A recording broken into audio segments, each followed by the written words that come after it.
You are Locked On Warriors Postcast, part of Locked On Sports Bay Area, on the Locked On Podcast Network. Your team every day.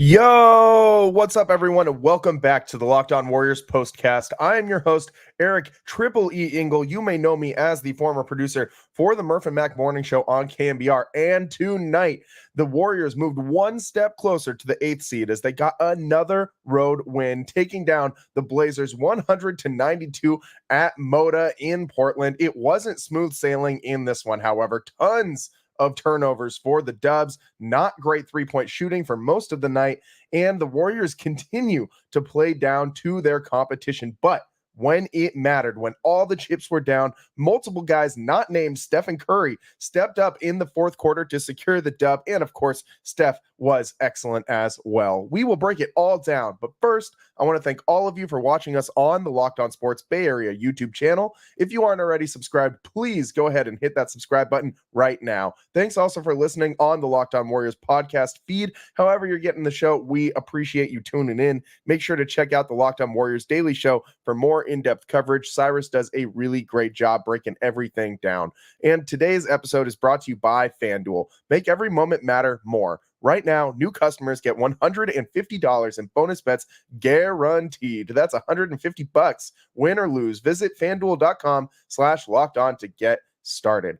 The Warriors started this one out, again, playing down to their competition.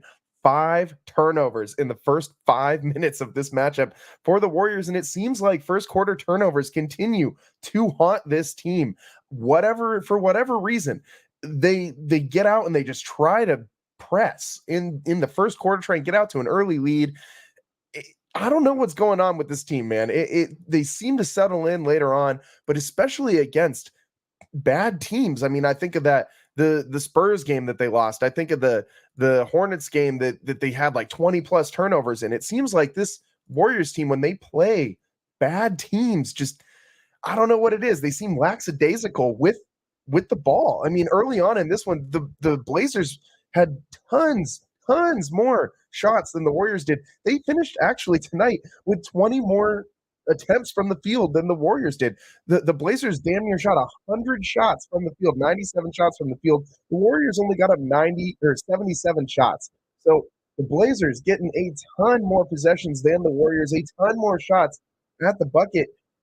That's a good way to win basketball games, and a very concerning thing for me going down for the Warriors going down the stretch and trying to make a playoff push. Yes, you do beat the Portland Trailblazers, and you pick up another win on the road. The Warriors now 25 road wins on the season, which is absolutely incredible when you consider what their record was last year. 11 wins on the road. The 6th most wins of all time the Warriors have had on the road in any season of Warriors basketball. That's a very long time for It's great. It's great. The Warriors have been around for a very long time. The Warriors have not been able to win on the road very well in recent memory. Last season was very rough.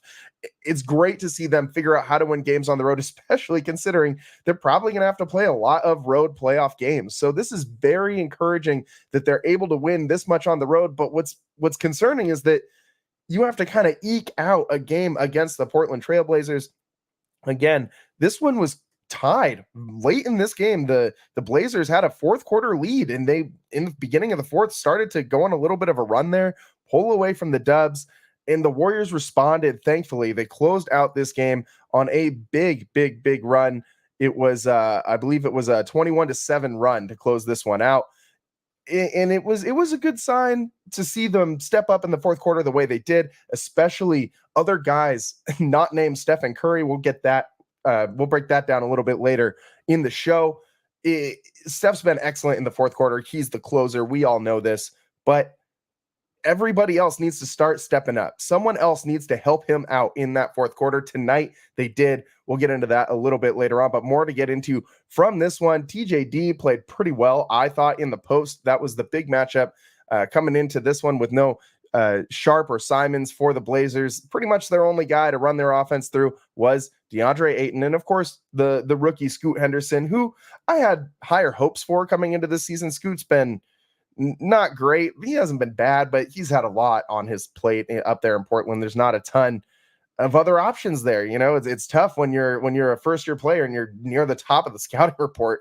It makes life hard for you. And the Warriors held Scoot in 40 minutes to 18 points, 7 of 20 from the field, 2 of 8 from 3-point land. They did a good job on defense on him, and they did a good job on defense on pretty much everybody. DeAndre Ayton did score 25 points in this one with 11 boards, a double-double for him. In 12 for 24 from the field, 50%. TJD, I thought, held his own. He didn't have the best game of his career. He did have 4 blocks. That was pretty nice. He played some great interior defense, a steal to go with that. He also pulled down 8 rebounds, including 3 offensive boards, pitched in 10 points. It was a nice night from TJD in 27 minutes of play. This is something that I feel like we've come to expect from him these days now. And TJD, since he's been a starter with the Warriors, and recently the Warriors are 8-1 with him in that starting lineup. It's great what he can do for other guys on this defense. He provides the ability for guys like Andrew Wiggins and Draymond Green to not have to crash the paint nearly as hard, not have to just sit there and watch the rim, so that they can go and play that tough wing defense, kind of freelance a little bit out there, especially Draymond, who was out tonight, as well as Klay Thompson, both out for the Warriors.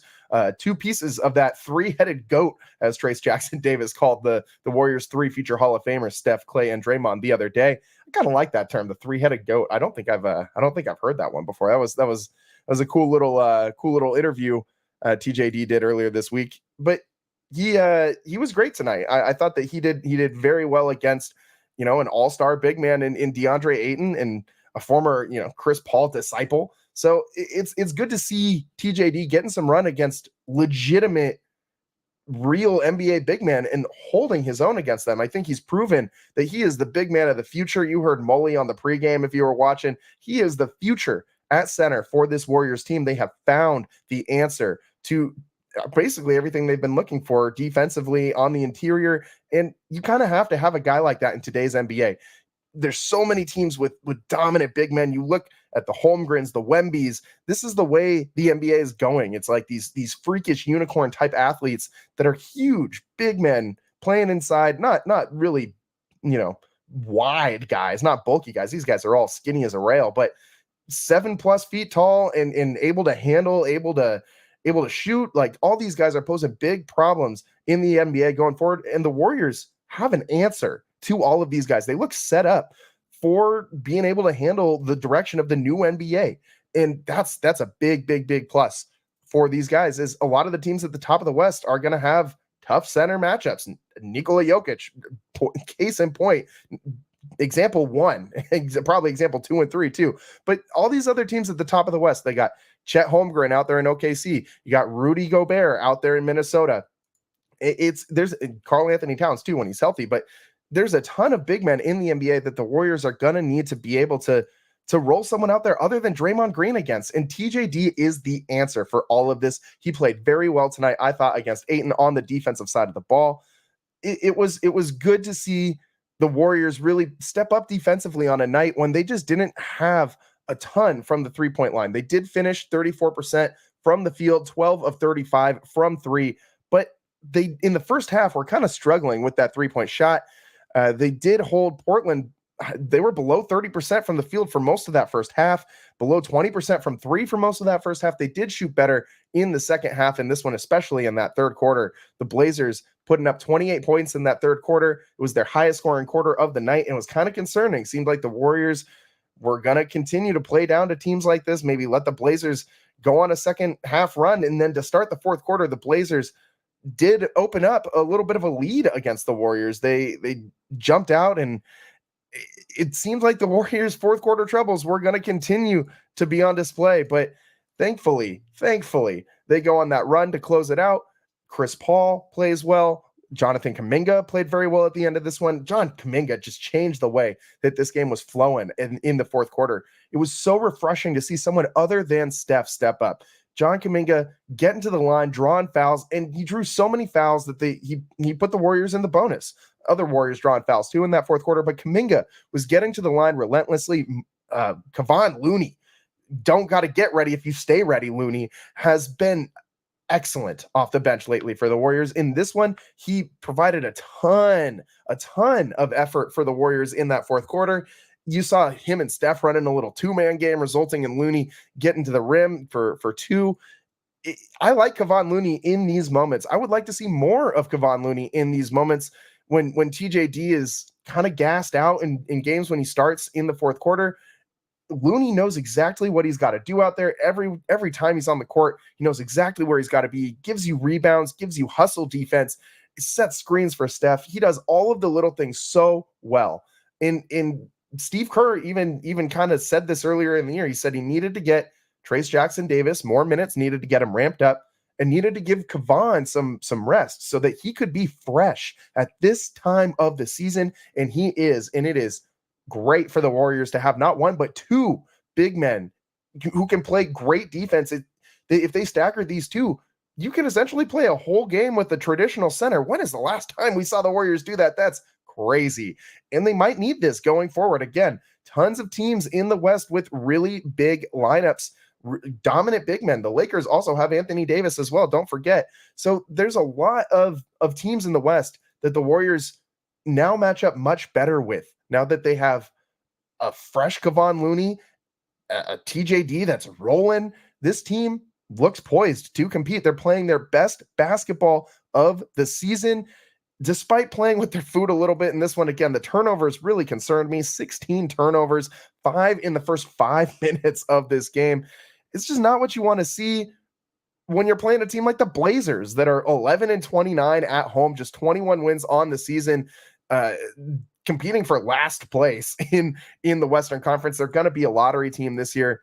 And you want to see the Warriors put their foot on the neck of an opponent like this and just end the game, like go up and just give them that dagger in, like, you know, the third, fourth quarter. I know it's the era in the NBA of 20-point leads evaporating, but you want to see the Warriors have a dominant win against a team like this. You want to see them not having to press in the fourth quarter to win this game. You don't want to see Steph Curry, who's played a ton of minutes, have to come back into the game with 10 minutes and 30 seconds left in the fourth quarter. If Steph's not getting his start of the fourth quarter rest, like against the Blazers, that's kind of concerning to me, man. I think Steph's played way too many minutes, way too many minutes going down the stretch.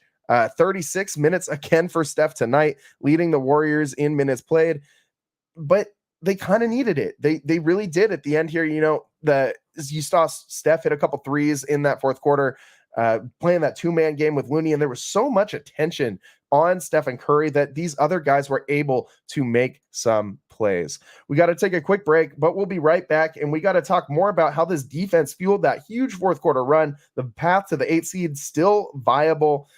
We got to break down a little bit of Steph's fourth quarter brilliance and why it's so important for the Warriors to get someone else to step up in these moments. Stick with us on the Locked On Warriors postcast. I am your host, Eric Triple E Engel. We will be right back.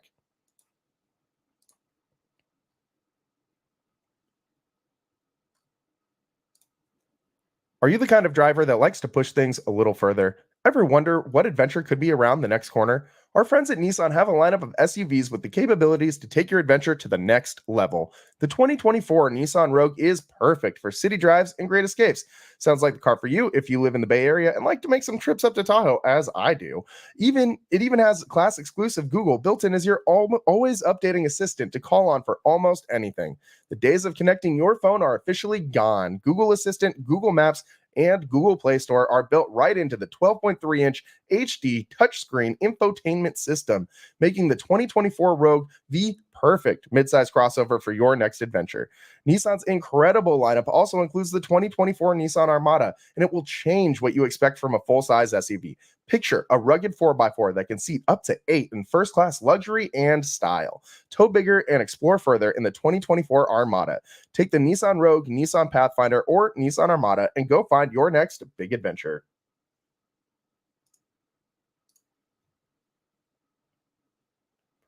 Welcome back to the Locked On Warriors postcast. I am your host, Eric Triple E Engel. Tonight, the Warriors 100-92 win over the Blazers in Portland, and it brings them to their 6th best road record of all time. 25 road wins on the season, 17-4 in their last 21 road games. That's crazy. That's crazy talk. 8-2 in their last 10 overall. The Warriors also one game above 500 at Chase Center. They're back in Chase Center tomorrow against the Pelicans in a huge matchup. And it's really important that the Warriors win that game if they want to keep their if they want to stay above 500 at Chase Center. If they lose, they'll fall back down to 500 on the season in their final game. But more importantly, if they want to be able to climb to that 8th seed, you need to beat the Pelicans. You got to win out. You got to beat the Pelicans. And then you got the Jazz to close out the season on Sunday, or the last 2 games of the regular season. Tonight, the Warriors got some help. The Kings falling to the Pelicans, 135-123. With that loss, the Warriors could now climb. I mean, you need one more loss from the Kings. The Kings got 2 games left. They got the Suns and they got the Blazers. So you need to be a Suns fan right now. You need to roll back the clock and start rooting for Kevin Durant. Pull out that 35 if it's in the closet and root for the Suns to beat those Kings, because they own the tiebreaker over the Warriors. The only way the Warriors get the 8th seed if the Kings lose one more game this season of their final 2 games, and if the Warriors win out. With the win, the Warriors do leapfrog the Lakers. They're now the 9th seed. The Lakers are the 10th seed. The Lakers have 2 games remaining. The Warriors have 2 games remaining. The Warriors really control their destiny as it pertains to the Lakers, but you do need a Kings loss. You need a Kings loss if you want any chance of this 8th seed. Otherwise, it's mathematically impossible, and you're going to be a 1 loss in the play-in tournament and out of the playoffs type team. If you really want to get to that 8th seed, because it buys you that extra life in the play-in tournament, that you can lose one game and still live to see another day. And that is very important for a team that's been so erratic this season, like the Warriors have. Yes, they are playing their best basketball right now. Yes, they did kind of get the monkey off their back of playing in some of these road arenas that they might need to take a trip to, such as crypto. If they do end up playing the Lakers in the play-in tournament, they have a win at crypto if they end up on the road there. If things go wonky at the end of the season and the Warriors end up finishing below the Lakers, that might be a possibility. So you've seen them win a lot in Sacramento as well. I need the Warriors to get to this 8th seed, man, or I am going to be so stressed out. And I think you guys all are too. I don't think we want to see a do or die moment this early in the air quotes postseason, if you want to call it that, in the play-in tournament. It's rough, man. It's not the situation you want to be in. I don't think it's the situation that the Warriors thought that they would be in, battling for the 10th seed, 9th seed, 8th seed. I think we all thought this team would be a top 6 playoff caliber team, and avoiding that play-in tournament. The Draymond absence for a large part of the middle of the season does not help.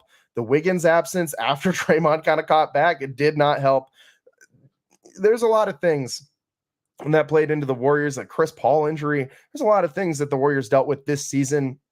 They never really felt whole. They never felt complete until now. And they are playing very, very well. Yes, I know Klay and Draymond did not play tonight. It kind of was nice to see some other guys get some opportunity in closing minutes in this one. We'll break down on the other side how great Steph has been in these closing minutes and how bad some of these other Warriors that you typically can rely on have been. But Jonathan Kuminga really impressed me in this one tonight. And same with like Kevon Looney and all these other role players. Chris Paul had a great 4th quarter. The Warriors showed something in the last month or so, maybe month and a half, where they've figured out how to play better in these 4th quarters, in these crunch minutes, in these clutch time minutes. The Warriors were very up and down, very erratic in these games. They played more clutch minutes than any other team this season, had more clutch games than any other team this season. And it's going to wear guys down, especially like your superstar, Stephen Curry, who is expected, like tonight, to sacrifice some of his rest minutes and come back in. And it's a big difference when Steph's coming in with 10:30 in the 4th versus like 7 minutes left in the 4th, 6 minutes left in the 4th. If you can let Steph rest until there's, halfway through that 4th quarter, that's a big, big, big difference. That's the difference between Steph playing 32 minutes or 36 minutes, which I guess doesn't sound like a lot, but it's a huge difference at this point in the season, man. Steph just got a night off for rest not that long ago. And to ride him the way the Warriors have, it concerns me a little bit going into the playoffs. I want to see other guys taking steps forward, and that's what we saw tonight. Jonathan Kuminga finished with 19 points, 4 of 4 from the free throw line. All 4 of those free throws, if I'm not mistaken, coming in the fourth quarter. Kuminga playing well down the stretch, really forcing the referees to blow that whistle. There was a few other plays tonight that could have been easily called fouls on Kuminga. The refs have been kind of swallowing their whistles lately, not just against the Warriors, but not just in Warriors games, but across the NBA. There's been far fewer fouls called since the All-Star break, and that trend continued in this one. The Warriors did actually get to the line about 20 times tonight, so that was good, including a lot of free throw shots in that fourth quarter. It was good to see the Warriors kind of take control of a game and make the pace, follow what they want to do, rather than the Warriors adjusting to the pace of the game. Steph Curry did his thing. You know what he's going to do. Chris Paul, we've said this multiple times, at the end of games, at the end of quarters, it's just like a nice warm safety blanket, man. He knows exactly what to do every single time. So cool, so calm, so collected, never rushing, just knows exactly what to do. I really like the makeup of this team going forward.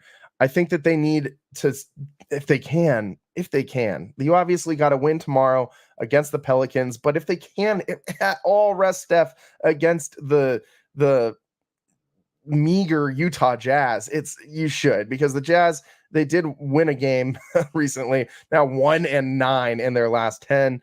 They're not very good right now at all. They are good at home, decent at home. They're 21-20 at home, just one game over 500, just the same as the Warriors, which is not what you want to hear if you're a Dubs fan. But if the Warriors could rest Steph a little bit against Utah, I'm not saying completely just bench him, but if you could get him under 30 minutes in that game and still pick up that win, that would be a huge, huge, huge lift for the Warriors ahead of the postseason. Make sure Steph is as fresh as possible, because that's really the key, man. If Steph doesn't have a Steph type game, that at the caliber that we know that he can play at, to the degree that of a superstar that he is, if he's not playing at the top of his game in the postseason, I don't think the Warriors have a shot. I really don't, man. I mean, Draymond's been playing really well. His offense has stepped up lately. Klay has been decent. He's doing his thing off the bench, but there are some concerns I have, especially in the fourth quarter going forward. And with these turnovers, we'll have to break it down a little more on the other side. I'll explain what I mean. You are watching the Locked On Warriors postcast, or listening to the Locked On Warriors postcast on Locked On Sports Bay Area or the Locked On Warriors podcast channel. I am your host, Eric Triple E Engel. We will be right back.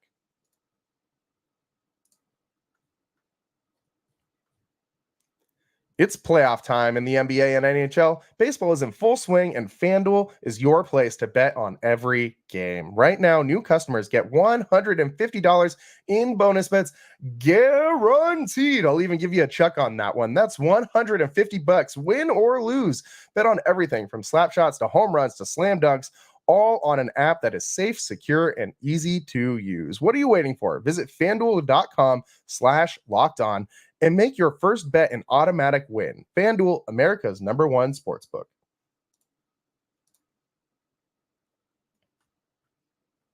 Welcome back to the Locked On Warriors postcast. I am your host, Eric Triple E Engel. The Warriors 192 win over the Trailblazers in Portland tonight. With the win, the Warriors are now at their 6th highest win total on the road for any season that they've had in their history as the Warriors. That's pretty solid, man. 25 road wins, 17-4 in their last 21 road games, 8-2 in their last 10 overall. The Warriors playing some of their best basketball of the season as everyone starts to get healthy. You're getting guys rest in wins. Draymond and Klay both rest tonight, and the Warriors still pick up a win. But I do got to vocalize some concerns that I got with this team.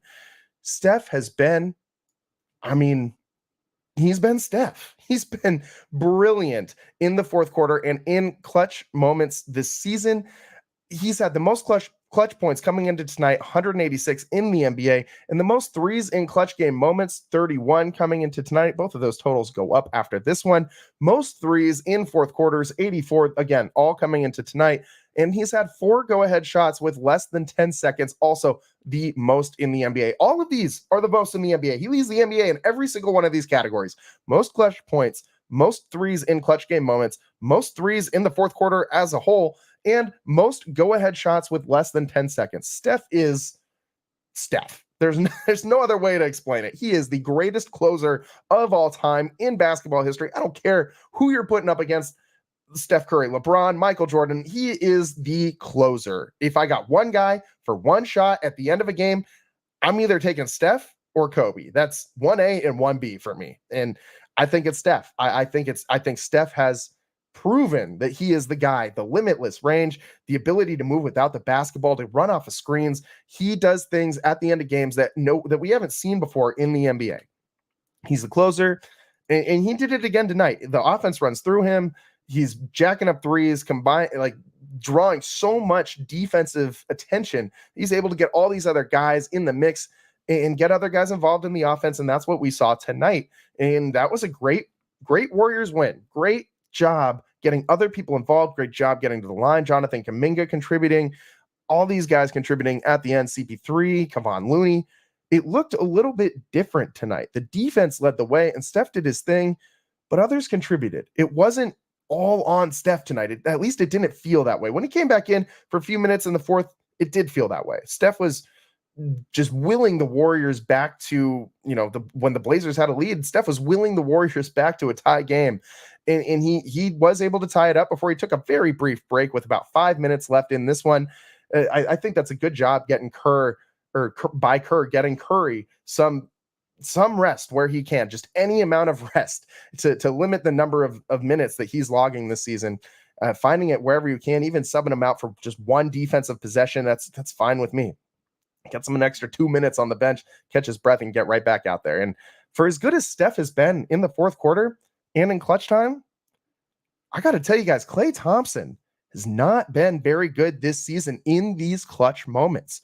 And that's very off character for Klay Thompson. I think we all trust him. If there was a moment, the Warriors are down 2 and there's like 3 seconds left in the game and Klay's got an open corner 3, you want Klay to shoot that. I want Klay to shoot that. I'm sure you guys do too. But he really hasn't been good this season in clutch minutes. He's shooting below 30% from the field in clutch moments. I'm going to say that again. Klay Thompson, Splash Brother Klay Thompson, Hall of Famer Klay Thompson, one of the all-time greatest shooters in NBA history, Klay Thompson, below 30% from the field in clutch moments this season. That's a problem, man, because he's right now your number 2 option. When the clock's ticking down, I don't know if Klay can be a number 2 scoring option for the entire game, but when the chips are down, it's all on the line. You need a bucket in the fourth quarter. I want Steph Curry or Klay Thompson shooting the ball. At least that's how my brain normally thinks. But when I look at this just reaffirms the thing that we've been talking about all year, which is that the Warriors don't have a true number 2 right now. Jonathan Kuminga could be that guy. Tonight, he was. He stepped up in the fourth quarter. He scored 19 points in driving to the rim, constantly drawing contact, forcing the officials to blow the whistle. He was in foul trouble tonight too. So the fact that he was able to kind of navigate around that foul trouble and still get himself a solid amount of playing time in that fourth quarter was very good. Self-control, being able to stay out there on the court. It was a good sign that he's progressing mentally. He's not just staying in that rookie mentality of just go 100 miles an hour all the time and not really think about stuff. The game's slowing down for him. He's becoming more cerebral game by game.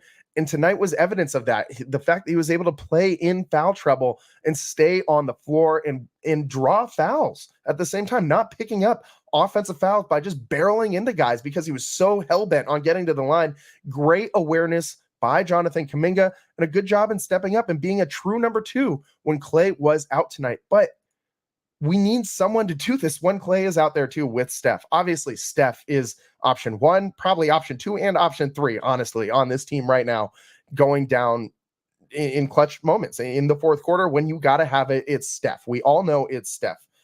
But teams are going to run at him, constantly trying to double team him. You saw the Blazers doing that tonight. The Warriors are going to need other options that they can lean on. And the way that Draymond's offense has been going, that's nice to see, but a lot of that's first half offense. And we know that Draymond with those big ass ice packs on his knees, we know he's slowing down in the second half. Klay also slowing down in the second half. This has been kind of a theme all season long. Klay gets hot in the first quarter, second quarter, does this thing in the third quarter a little bit, and fourth quarter just kind of disappears. They need these young guys with fresh legs to take a load off of these veterans who have played a ton of minutes in their NBA's careers and are tired. You gotta get these guys some rest so that they can be at their best when everything's on the line. You gotta have other guys stepping up, and tonight they did. We should also mention we haven't even said his name in the postcast. I can't get the word out. Andrew Wiggins in 30 minutes tonight, 15 points. He played some great defense, couple of blocks and a steal for Wiggins in this one, 5 boards. That's what you need. If you can get this from Wiggins every night, you'll be in more games than you won't be. And you do hope that Wiggins kind of steps up a little bit more in the postseason, that he gives you a little bit more than that. Some more efficiency would be nice. Just 3 of 8 from 3, 5 of 12 from the field, just 2 free throws. You would like to see better efficiency, maybe a couple more free throws, him getting into the paint a little bit more, drive into the rim. He is so athletic. I don't know why he doesn't just assert his athleticism and get to the paint and score layups. Like, he's so long, he's so skilled, he's so athletic. I don't know why he doesn't do this more, but it all worked out for the Warriors tonight in the 100-92 win over the Portland Trailblazers. The 8th seed still very much in play. This defense fueling this huge fourth quarter run as they held the Blazers to just 18 points in that fourth quarter. I wanted to get into that a little bit more, but we are out of time. But this Warriors team really locked down when they need to on defense in the fourth quarter in this one. And the other guys not named Stephen Curry stepped up. And that was the story. They were able to overcome the 16 turnovers, the 5 turnovers in the first 5 minutes of this one. Warriors also had 13 blocks, just of note. Kevon Looney with 4 blocks off the bench, and Trace Jackson Davis 4 blocks as well. If you get 8 blocks between your 2 centers, I think you got something there. So the Warriors, again, 100-92 win over the Blazers. The 8th seed still very much in play. We're all Suns fans for their next game against the Kings. We're all pulling out that old dusty 35, the Kevin Durant hanging in the back of the closet, and we're going to root for the Suns together as they hopefully will beat the Kings, and the Warriors can have a shot at climbing up into that 8th seed. Currently in the 9th seed over the Lakers with the win tonight. We'll see what happens. It's going to be an interesting final 2 games of the season. You've heard Fitz say all season long, it's going to come down to the last day of the regular season before we know how this Western Conference playoffs is going to shake out. Seems like he's right. That's about all the time that we got for you guys today here on the Locked On Warriors postcast. I am your host, Eric Triple E Engel. We'll be coming to you live after the Warriors' next game tomorrow against the Pelicans. 7 p.m. start, final game at Chase Center. Can the Warriors keep their home record over 500? We'll find out. Can they keep the 8th seed alive? The prospect of the 8th seed alive, all predicated on beating the Pelicans tomorrow and the Suns beating the Kings. We'll be scoreboard watching. We'll be Chase Center watching. Make sure you tune in to be Locked On Warriors postcast watching after Warriors Pelicans tomorrow. Again, 7 p.m. start. That's all the time we got for you in this one. I am your host, Eric Triple E Engel, and we will see you next time. Peace.